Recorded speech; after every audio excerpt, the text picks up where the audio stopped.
Hi everyone, today is February 19th, 2016, and that's Wilson shaking in the background. A video is never complete unless Wilson's in it, I think. But anyway, I'm gonna do a TTC update because with Aiden, I documented my whole TTC journey, and so far I haven't documented anything, I think, besides maybe a pregnancy test, and I think that's about it. So we have been trying to conceive since December 2014, which was when I was 2 months postpartum. And I know that's really soon to try to conceive, but it took us 11 months to get Aiden. So we figured, you know what, let's just not try, not prevent, and see what happens, thinking that the laid back approach would work for us, and it didn't. I have tracked everything on Fertility Friends since the beginning. So I know looking back that there were a lot of cycles where we either tried once or we weren't even in the window completely. So this is officially our 9th month of actively trying to conceive. And it's getting to the point mentally where I'm getting really frustrated again. So I wanted to go ahead and start documenting, and I don't know, hopefully it'll be an outlet to make me feel better for other women who are trying to conceive that it's taking them some time as well. I really wanted my kids to be a year apart, and as of right now, our kid, if we conceived this cycle, our children would be about exactly 2 years apart, just about. Aiden was born on October 27th, my son, and this baby would be born around October 30th if I had a repeat C-section, but that's a whole nother story. So I am 4 DPO today. No, I'm sorry, 5. That's good, I didn't know. So we did a lot of baby dancing, even though I think it's better for us technically to do every other day, because my husband did have a semen analysis done when we were trying to conceive our son, and his results were less than stellar. However, we were already pregnant when we had those results. So it just goes to show it only takes one. So honestly, we just had sex whenever we wanted to, and we didn't want to limit ourselves to just every other day. So I did ovulate on Valentine's Day, which was cycle day 14, and we baby danced on cycle day 9, 10, 11, twice on cycle day 13, and then once on cycle day 14. We were tired after that, so we have not baby danced anymore.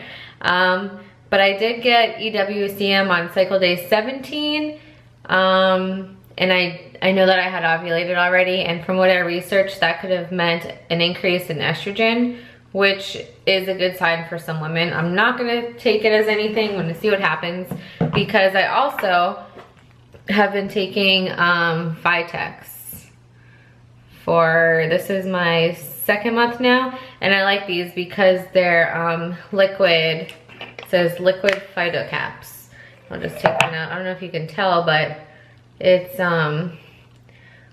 liquidy in there. I think it's gonna be hard to tell, but they are. What have they done for me? Well, why did I start taking them?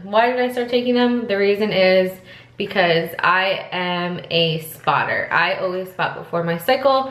Sometimes I spot as early as 10 DPO. Sometimes it holds out a little later, but I always spot, and I feel like that's not allowing my body to, you know, have enough of a uterine lining for a baby to implant. And if the baby does implant, I just feel like I have a likelihood of a loss.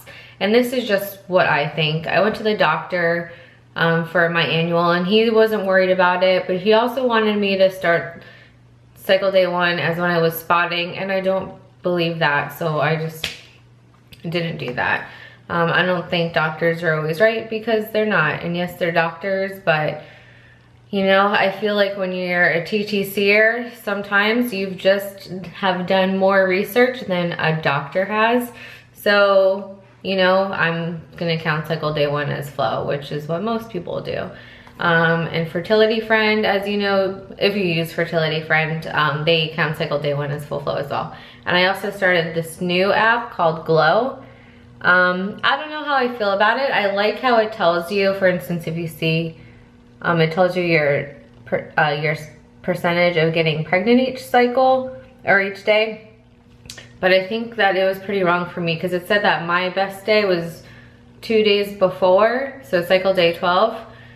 And maybe that's right, but I don't know. So anyway, I'm using those 2 apps right now. I'm using the Vitex, taking my prenatals, of course. I just started exercising again. So this is my 4th day on the 21-day fix.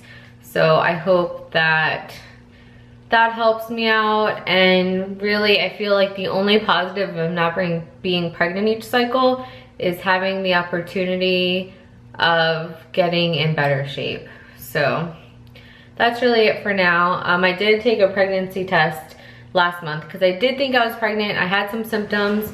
I think it was the Vitex. I had sore boobs, which the last time I had sore boobs, I was pregnant with Aiden. So if you do start this stuff, just keep in mind to not, don't symptom spot because it could be this.